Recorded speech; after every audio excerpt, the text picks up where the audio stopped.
Republic outpost overrun. And why do you expect me to care? I already know how this war ends, so how can there possibly be any stakes? Obi-Wan Kenobi and Anakin Skywalker, accompanied by dignitaries from the nearby moon of Pantora. Well, I certainly hope this mission doesn't accidentally open Pantora's box. I'll be performing live stand-up at Madison Square Garden next week, folks. And this is the planet's tropical zone! Wait, but doesn't tropical mean hot weather with palm trees? Why is there snow here? I think these guys need to go to science jail. Why would the Republic want an outpost way out here? Because Dave Filoni told him that he wanted to make an episode on Discount Hoth. Chairman Cho, Senator Chuchi, I suggest you wait here until we can secure the area. Thanks for doing the roll call, Obi-Wan, but if you think I'm going to remember any of these people by the end of the episode, I've got some oceanside property in Nebraska to sell ya. Our moon of Pantora is the only civilization in this system. I'm the one who asked the Senate to protect this planet. This wasteland belongs to us.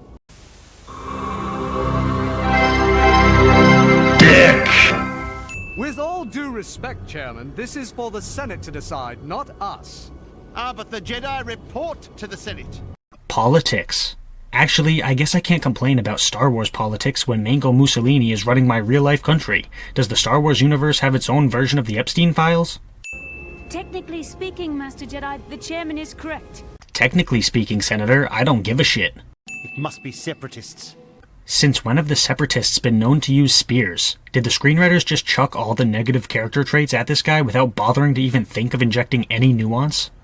Also, if the Tals wanted to send a message to the clones with this little art display, wouldn't it have been way more impactful for the helmets to contain their heads? This helmet-only version is guaranteed to maintain the episode's status as a kid's show, but it's also not nearly as badass as it should be. These computers haven't been touched. You could tell from just looking at them for 5 seconds? I get the Force gives you special insight and all, but isn't that more with living creatures, not with the Republic OS?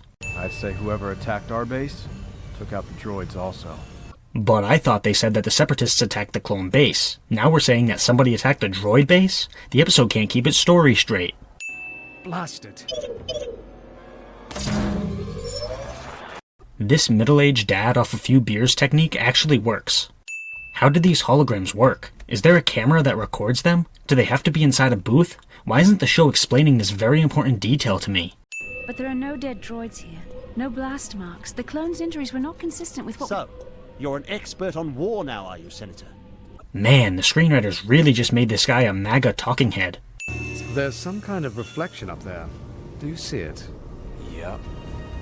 And I also know exactly where to look to see another one. Don't ask me how, I just drink and I know things. Wait, wrong franchise. Wait, but earlier they said this planet is uninhabited. Now they're saying that these guys live here? There's no consistency in this episode whatsoever. Also, the show never explains the evolutionary history of these creatures, let alone their cultural and sociological histories. How am I supposed to follow along when they leave out those key details? How do you plan on communicating with these things? That's racist. Well, that was easy. The Tals are willing to let these strangers into their camp despite being provoked by the only other living creatures on this planet? I think I smell some bullshit. We come to you in peace. We will not bring harm. Does Obi-Wan really think this is going to work? When has talking loudly and slowly ever actually broken through a language barrier? Is the handshake a common form of greeting and expression in the Tals culture? If it's not, then this shouldn't work, and if it is, then it seems kinda strange that we never see them shake hands with anyone. In general, this interaction between the Jedi and the Tals is sort of just brushed past in order to get to the fight scenes, but I think it could have been a much stronger episode if we had focused more on the communication difficulties. At the very least, that would have allowed the audience to witness two Jedi participating in some OG Jedi activities by actually being keepers of the peace. Our explorers have spent much time here over the long history of Pantora. No one lives here. Then you've got some really shitty explorers, my guy. I mean, Christopher Columbus was a bumbling racist dumbass, and even he managed to find some native populations. The Pantorans have much better technology than Columbus ever did, but somehow they've never found the Tals? Lazy writing is lazy. With respect, Chairman Cho, these creatures, the Tals, aren't advanced enough to master space travel. How do you know they're called the Tals? Their language didn't even resemble human language in any way, and they didn't even seem to have a written language. And even if they did, how could you ever possibly translate it? Again, lazy writing is lazy. They only want to be left alone. The droids attacked them, and I'm afraid our outpost got caught in the middle. Seriously, all of this stuff gets totally glossed over in favor of the Pantoran chairman acting like a one-dimensional poop face. Now that's some bullshit. No matter what the chairman thinks, we're not going to war. But don't they end up going to war later in the episode? Why can't the episode keep its facts consistent? It seems rather convenient that the Separatists decided not to send anyone to investigate their outpost on this planet after losing contact with it. I mean, the Tals and the Republic are able to set up a meeting at the Separatist outpost without worrying about a thing because, I don't know, I guess the Confederacy is too lazy to send any of their endless robots to the planet? Kapuka ping cheeky ba. What the hell? These guys didn't even know the Tals existed until earlier today, but now C-3PO can speak their language? Look, maybe the same species exists on another planet, but if that's the case, then this episode could really benefit from a little bit of exposition. And also, even if this species does exist on another planet, how the hell would they be speaking the exact same language? Chieftain Tyson welcomes you to his home and hopes you come in peace. He wishes to be good neighbors, but he does not wish you to remain on his planet. Earlier in the episode, Obi-Wan mentioned that the Tals weren't advanced enough to master space travel, and we've already seen that they live in tents and are only advanced enough to write on stone tablets. With all that being said, how the f*** do they know what planets are? Let alone that it's possible to leave one. Chairman, I promised the Tals that we would leave them in peace. But who's the chairman? There are so many factions, characters, and planets in this universe that it's impossible to remember what's what. You know a preemptive strike is illegal. Isn't there anything you can do to stop him? I'm afraid not. He has proclaimed this conflict an internal affair. So you can just declare that something is an internal affair and that erases the illegality of war crimes? How convenient for the plot. The Speaker of the Assembly. He has the power. Oh great, now there's a Speaker of the Assembly to remember. Should I be taking notes? Ambush! It's a trap! Kill them! God f***ing damn, this battle scene is badass.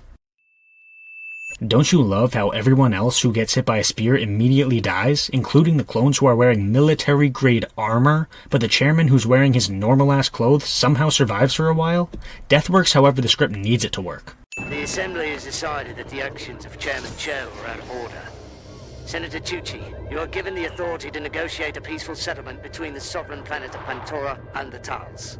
They're name-dropping so many people and planets that they can't possibly expect me to keep up. Who's the chairman? Who's Senator Chuchi? What are the Tals?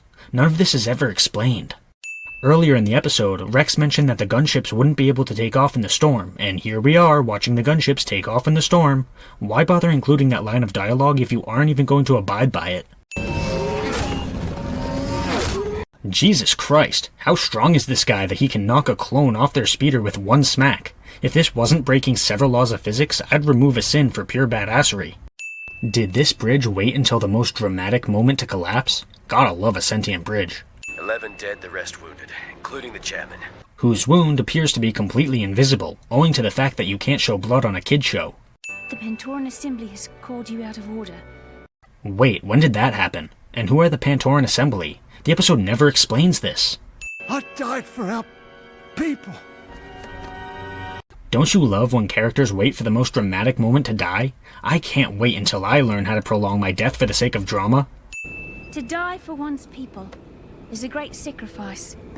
To live for one's people, an even greater sacrifice.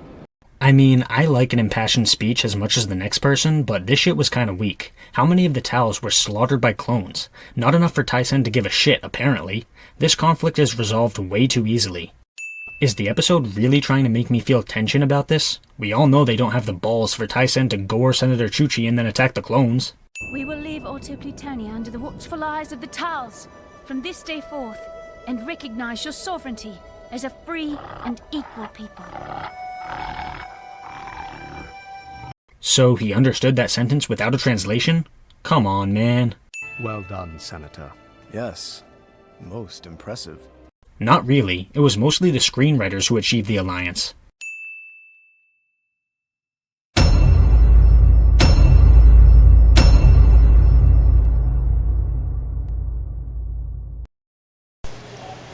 Julius Diego needs a decent throw here.